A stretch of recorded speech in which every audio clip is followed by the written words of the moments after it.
महमूद गजनवी का नाम तो सबने सुना है। सोमनाथ मंदिर तोड़ने वाला, भारत को लूटने वाला। लेकिन क्या आपने उस योद्धा का नाम सुना है जिसने गजनवी की सेना को ऐसी धूल चटाई कि अगले 150 सालों तक किसी हमलावर की हिम्मत नहीं हुई भारत की तरफ देखने की? ये कहानी है इतिहास के पन्नों से गायब कर दिए गए एक महानायक की, एक ऐसे राजा की जिसकी जीत इतनी बड़ी थी कि उसे जानबूझकर छुपाया गया। आज हम खोलेंगे वो राज जो आपको स्कूल की किताबों में कभी नहीं पढ़ाया गया। कहानी महाराजा सुहेलदेव की।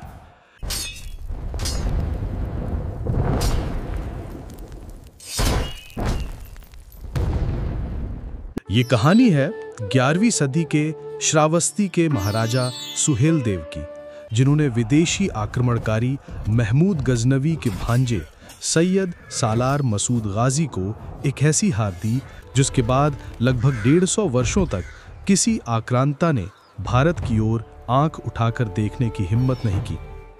11वीं सदी की शुरुआत में महमूद गजनवी भारत पर लगातार हमले कर रहा था। उसका मकसद भारत के धन को लूटना और मंदिरों को तोड़ना था। सोमनाथ मंदिर को लूटने और तोड़ने के बाद गजनवी की सेना का आत्मविश्वास 7वें आसमान पर था। गजनवी के बाद उसके भांजे सैयद सालार मसूद गाजी ने भारत पर स्थायी इस्लामी शासन स्थापित करने का सपना देखा।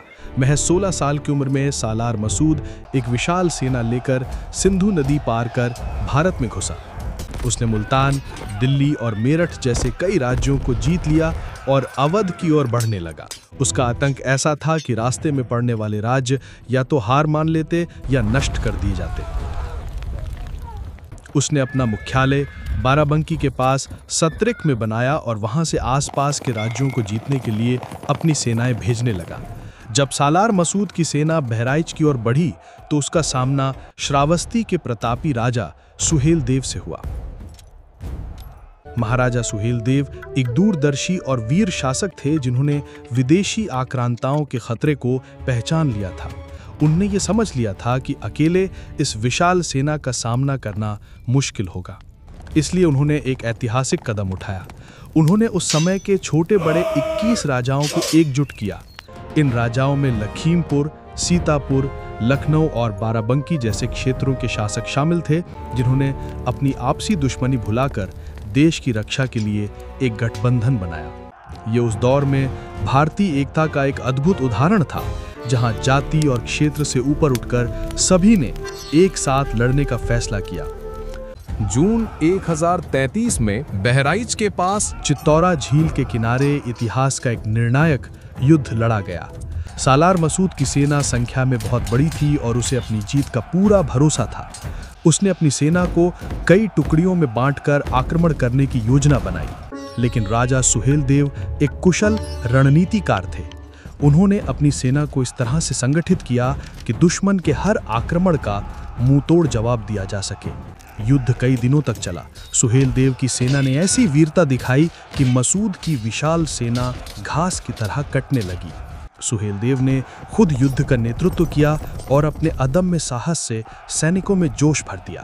आखिरकार वो निर्णायक दिन आया जब राजा सुहेलदेव का सीधा मुकाबला सालार मसूद से हुआ। राजा सुहेलदेव ने अपने तीर से सालार मसूद को घायल कर दिया और उसे मौत के घाट उतार दिया। सेनापति के मरते ही गजनवी की सेना में भगदड़ मच गई। सुहेलदेव की सेना ने दुश्मनों को पूरी तरह से खत्म कर दिया और एक भी सैनिक को जीवित नहीं बचने दिया। बहराइच की यह जीत कोई साधारण जीत नहीं थी। यह उस विदेशी ताकत पर एक करारी चोट थी जो पूरे भारत को रौंदना चाहती थी।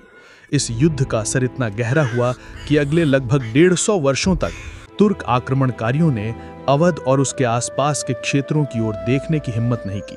हालांकि बाद के इतिहासकारों ने, विशेषकर दरबारी लेखकों ने, इस शर्मनाक हार का उल्लेख बहुत कम किया या फिर इसे तोड़ मरोड़ कर पेश किया। यही कारण है कि राजा सुहेलदेव जैसे महानायक को इतिहास की किताबों में वो स्थान नहीं मिला जिसके वे हकदार थे। लेकिन लोक कथाओं और स्थानीय गीतों में उनकी वीरता की कहानी हमेशा जिंदा रही।